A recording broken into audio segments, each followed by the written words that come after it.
कायम येत असतो, त्याला कुठल्याही राजकीय प्रकरणाचा आम्हाला वाद करायचा नाहीये.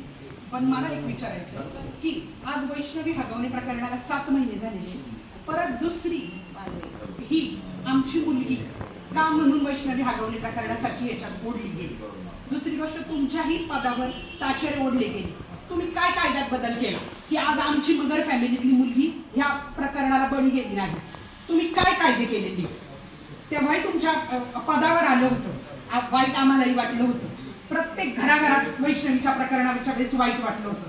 पण त्याच्यावर तुम्ही कायद्यात काय बदल केला की आज आमची मुलगी याला बळी गेली नाही? काही शिक्षा जर चांगली झाली ना तर कुणीही हिंमत करणार नाही की एखाद्या मुलीला आणि बळी गेला नाही पाहिजे. तर तिची माझं कोणी नाहीये, इतकं टॉर्चर केलं जातं. हे का केलं जातं? आणि त्यांना शिक्षा नाहीये चांगली, कठोर शिक्षा पाहिजे. आणि प्रतिष्ठित मगर फॅमिली कुठं कमी नाहीये, व्यवसाय करत नव्हता, व्यवसाय करतो पण तो लग्नात बंद केला आणि नंतर नवीन व्यवसाय चालू करायचा. महाराष्ट्रातील सर्व बातम्यांचे विश्वासार्ह व्यासपीठ.